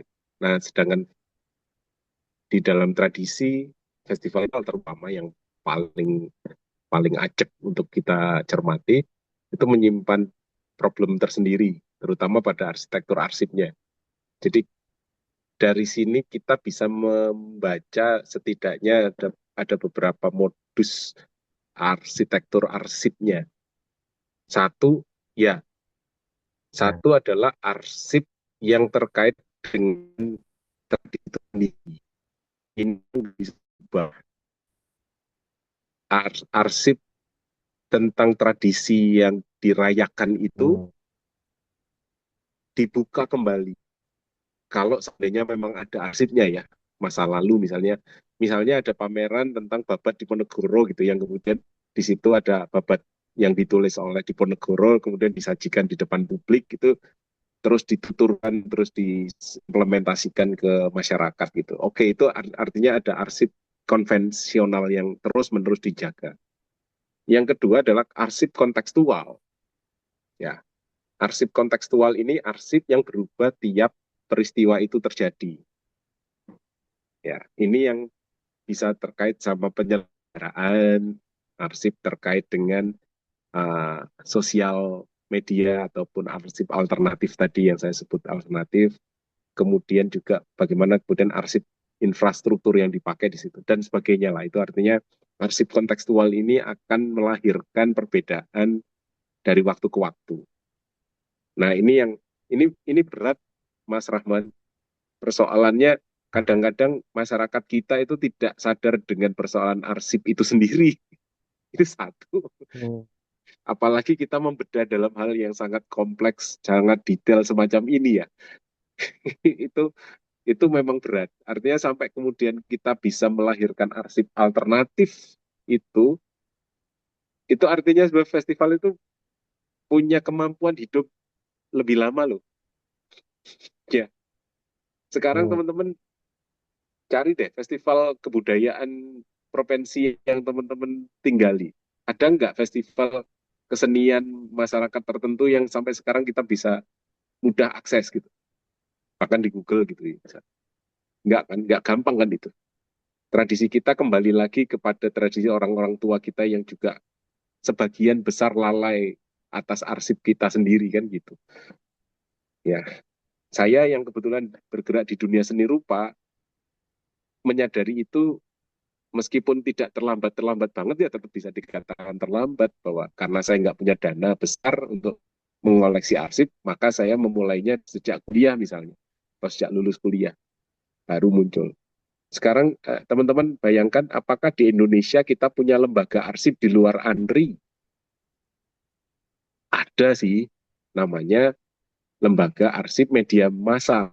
Ada Kompas, Tempo, dan itu semua ada. Tetapi lembaga-lembaga budaya yang mengususkan arsip-arsip kesenian tertentu itu nggak banyak. Di Jogja hanya IFA misalnya. Kemudian di Solo ada Lokananta yang masih setia dengan koleksinya gitu. Dia tidak membuka koleksi lain untuk masuk sih. Tapi kan di luar HB Yasin ada nggak sih? HB Yasin koleksinya HB Yasin. Sedangkan di setiap daerah kita punya sastra-sastra pujangga-pujangga lokal yang hebat-hebat. Saya nggak tahu di Sumatera Utara ada nggak lembaga pengarsipan budaya gitu. Mbak Novia atau Mbak Ayu bisa menginformasikan ke saya kalau punya ya. Ada satu Itu Pak, itu dari sastrawan apa namanya? Tengku Amir Hamzah itu kalau di Sumatera Utara Pak. Nah, isinya apa itu, Mbak?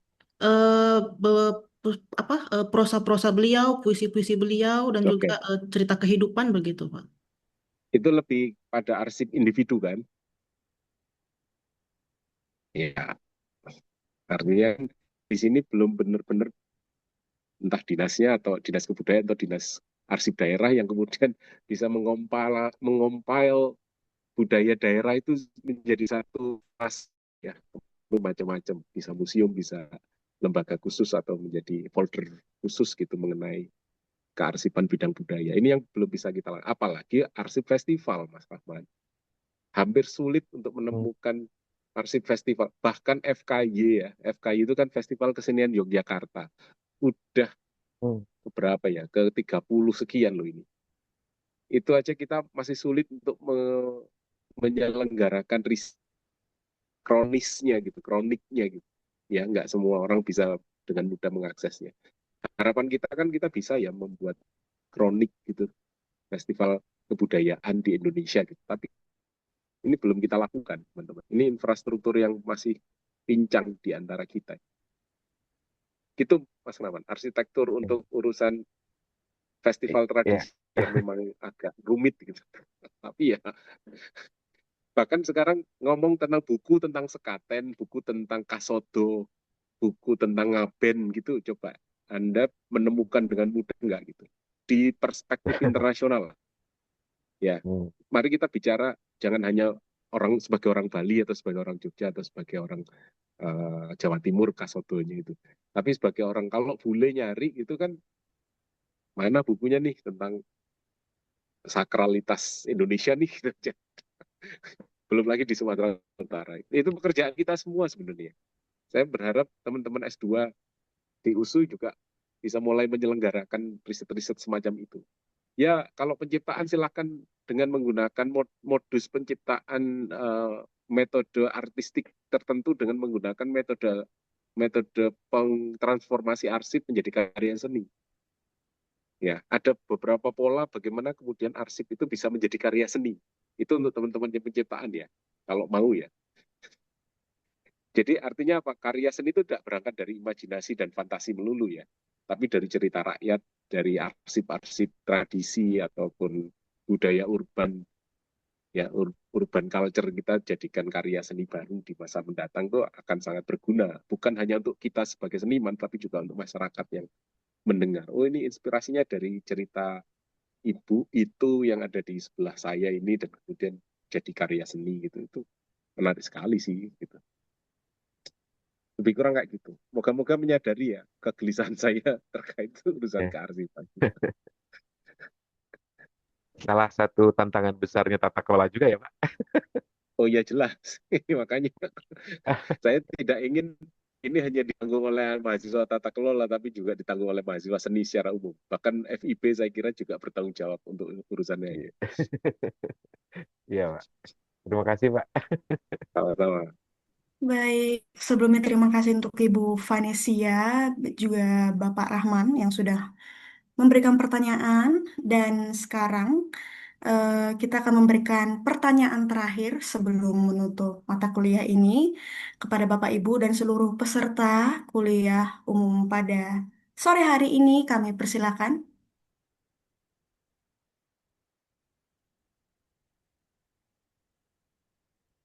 Apakah ada Bapak Ibu? Atau materi terlalu berat kayak Itu teman-teman. ada yang raise hand, Suci. Ah, Boleh siapa? kepada Suci kami persilahkan. Halo, selamat sore Pak. Eh, Sorry. Kenapa kajian seni menjalani di semester Good. 3. Jadi kebetulan saya mau agak sharing juga pengalaman saya tentang memanajemen satu pertunjukan festival di Medan. Kebetulan saya banyak yang mau sharing sama saya atau mau eh, belajar gitu tentang arsip-arsip, bagaimana cara membuat arsip dan melaporkan kegiatan mereka dengan baik dan benar. Nah, jadi kendalanya di situ kenapa musisi-musisi atau seniman-seniman di Medan itu banyak sekali yang kurang tentang eh, pengarsipan dan untuk memanajemen laporan dalam pertunjukan mereka gitu Pak. Apakah memang kita butuh untuk sosialisasi tentang arsip ini secara lebih luas di kalangan-kalangan mungkin di kalangan-kalangan musisi-musisi atau eh, pe- yang punya festival gitu Pak, yang penerima-penerima mungkin selain dari Indonesia mungkin ada dari lain-lain gitu Pak. Bagaimana menurut Bapak?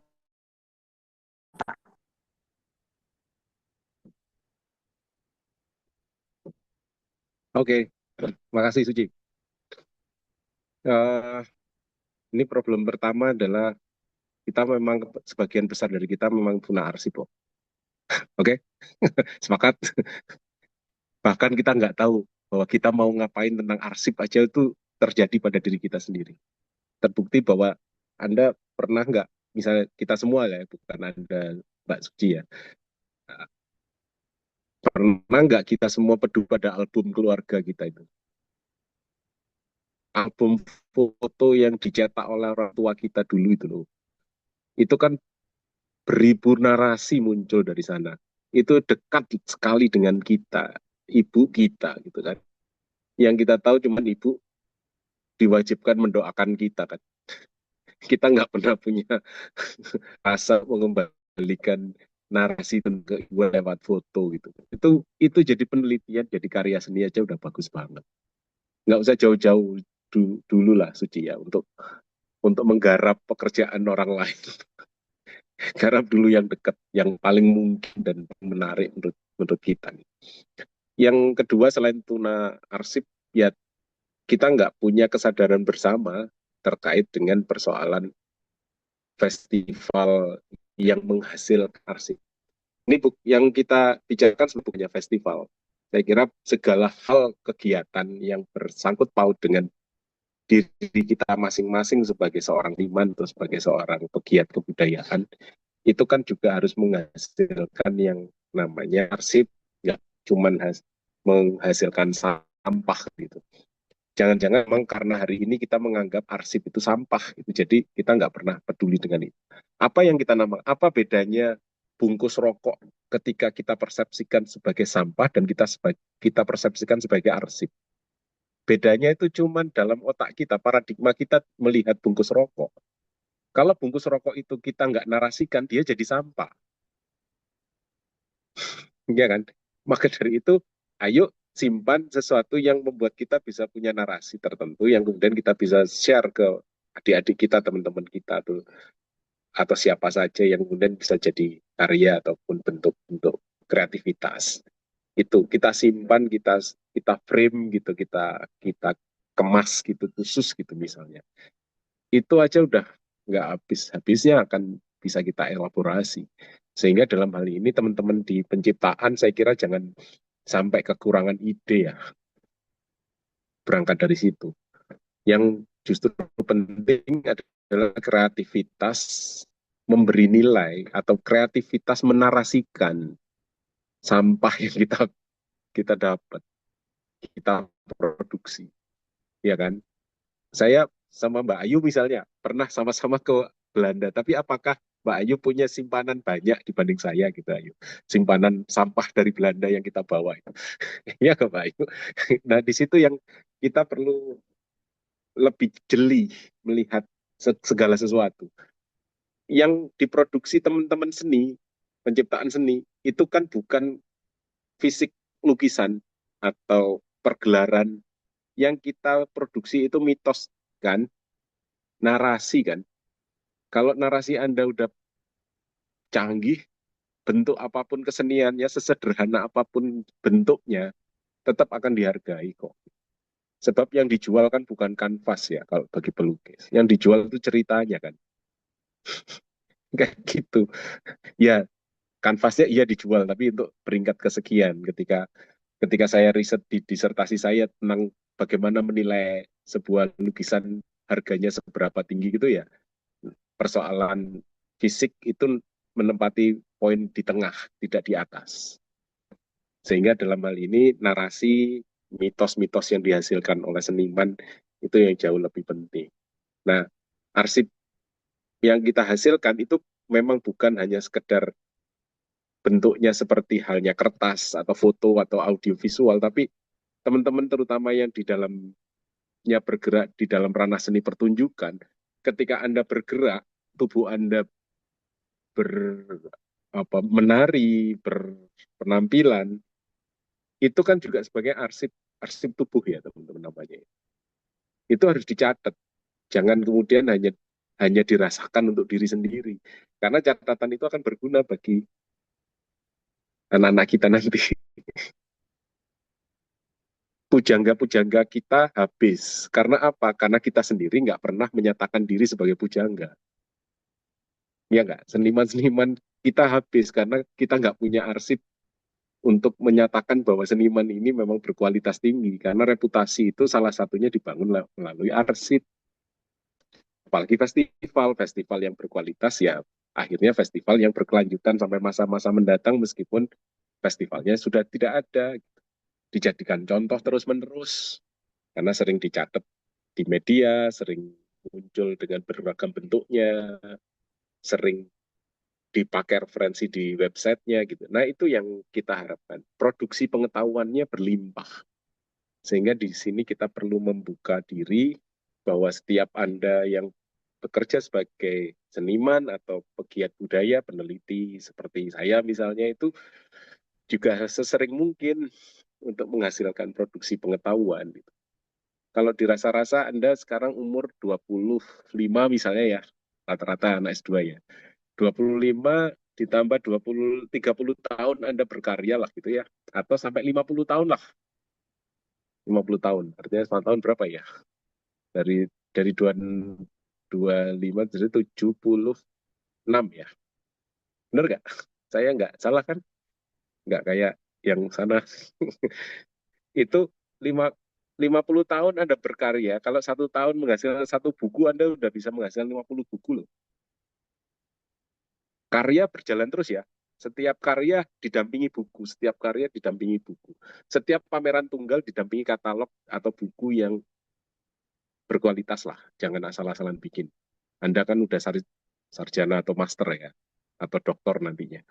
Nah itu turut menyumbang bagaimana Indonesia di masa depan. Kalau mahasiswa pasca sarjana prodi ini ya di USU ya misalnya ada 20 orang aja 50 tahun ke depan kalau 1 orang menghasilkan 50 buku ini kan udah bisa diprediksi bahwa pengarsipan di masa depan tuh akan cerah rasanya. Tapi apakah Anda sadar hal itu kan? Saya nggak tahu. Anda nggak boleh hanya menari, nggak boleh hanya menyanyi, Novia. Anda harus membuat buku, membuat sesuatu, karena Anda diajari nulis sama Bu Vanesia kan, gitu. Ya nggak, Bu Vanesia? Itu lebih kurang. Mari kita memprovokasi kita sendiri. Baik, terima kasih Bapak Mika Susanto dan terima kasih juga kepada Suci yang sudah memberikan pertanyaan terakhir. Dan untuk selanjutnya saya serahkan kepada MC Ayu Soraya untuk menutup mata kuliah umum kita pada sore hari ini. Baik, terima kasih pada Saudari Novia yang telah memandu sesi kita pada siang hari ini. Tentunya sangat menarik sekali ya pemaparan dari Bapak Dr. Mika tadi, dan terima kasih Bapak dan apresiasi kami sampaikan kepada Bapak Dr. Mika Susanto MA atas pemaparan materinya, kemudian pengalaman perspektif yang telah disampaikan terkait pengarsipan ya Pak, yang kita mulai sebenarnya dari diri sendiri dulu, baru kita ke ranah yang lebih